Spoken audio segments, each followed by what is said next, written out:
Lucas Leffler, vous venez d'être nommé lauréat de la résidence Pictolab Expérimenter l'image. En mai prochain, vous entrez en résidence à Paris pour réaliser un projet spécifique. Pouvez-vous nous parler de ce projet que vous avez proposé au jury?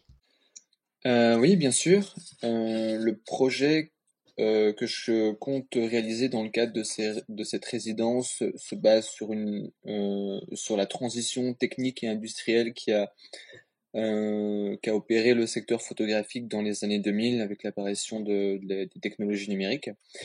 Et en particulier à la fin des années 2000, et je prends comme date l'année 2007, euh, qui a vu en fait l'effondrement de Kodak, des usines Kodak à Rochester et à Chalon-sur-Saône, donc les réelles implosions des buildings suite à la faillite du secteur argentique. Et alors, et surtout, autre chose assez importante cette année, c'est l'apparition du premier iPhone de Apple sur le marché. Donc pour moi, je vois un peu cette date comme une sorte de date symbolique dans la dernière page de la technique argentique qui laisse vraiment place à quelque chose de nouveau qui arrive. Donc ça, c'est le thème de recherche que j'ai proposé dans le cadre de cette résidence. Vous développez une pratique artistique mêlant expérimentation chimique de la photographie, installation et performance. Parlez-nous de cette pratique expérimentale autour de l'image qui caractérise votre œuvre.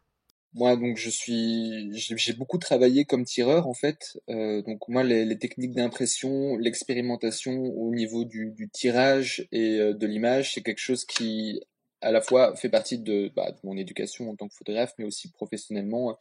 J'étais assistant tireur pendant pas mal d'années dans un laboratoire numérique. Euh, donc il y a ça qui est important. Moi, j'ai toujours pratiqué le tirage en chambre noire aussi.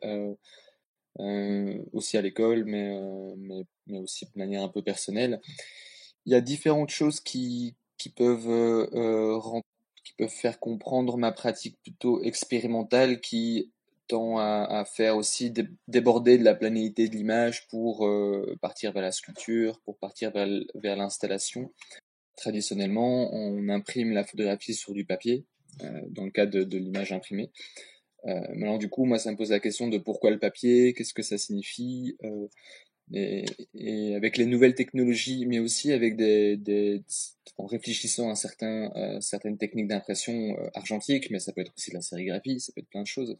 À ce moment-là, le support peut changer, et alors du coup, ça donne une physicalité à l'image qui est différente et qui permet d'évoquer des concepts, de porter une réflexion vis-à-vis de ce qu'est l'image, de ses limites, de notre rapport aux images aujourd'hui. Donc, je pense que à un moment donné, avoir une démarche expérimentale, c'est à la fois dans le processus de travail, faire qu'il y a des choses un peu surprenantes qui arrivent, mais c'est aussi, moi en tout cas dans ma pratique, c'est aussi essayer de donner une physicalité, un corps à l'image principalement photographique, hein, comme je suis photographe, pour évoquer des concepts, pour interroger son statut. Qu'attendez-vous de la collaboration avec les artisans du laboratoire Picto dans le cadre de ce projet et de votre pratique?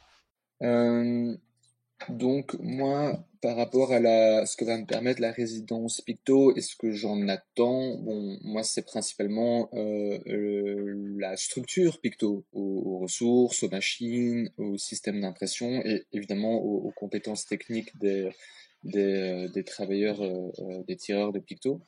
Ça va permettre aussi de remettre en question ce que moi je compte faire pour peut-être partir vers une autre direction. Donc en fait, ce que je compte réaliser, c'est que j'ai une base d'images qui sont déjà préexistantes. Il s'agit d'images d'archives industrielles que j'ai récupérées dans des sociétés comme Agfa Gebhardt en Belgique.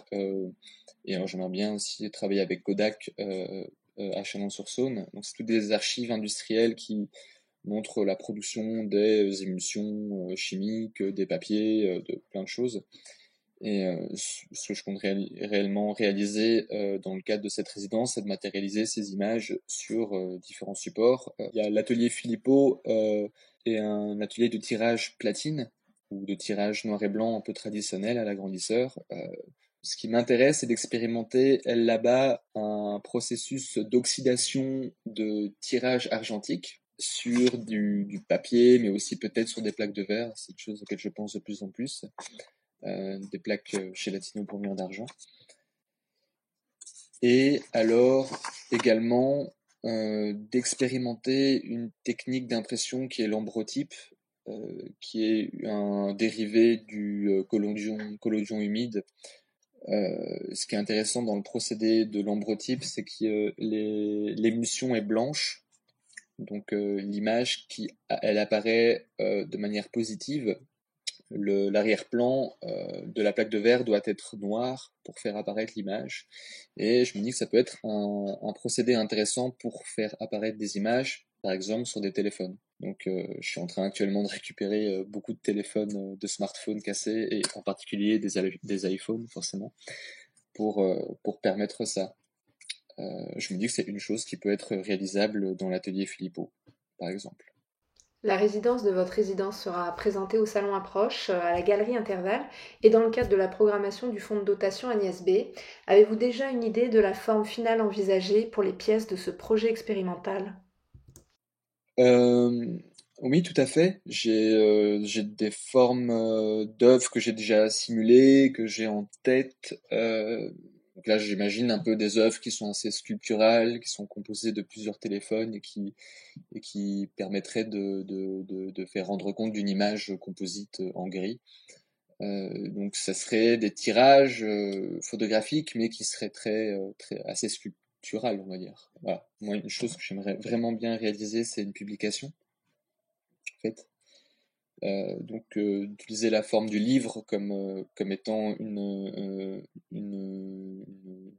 un objet, un rapport aux images qui peut être intéressant. Je pense pas que ça sera quelque chose qui sera prêt pour le salon Approche, mais j'espère en tout cas pour 2023 ou l'exposition dans la galerie Intervalle par exemple. Et à nouveau, ça c'est des choses qui sont en cours de travail dans le cadre de cette recherche.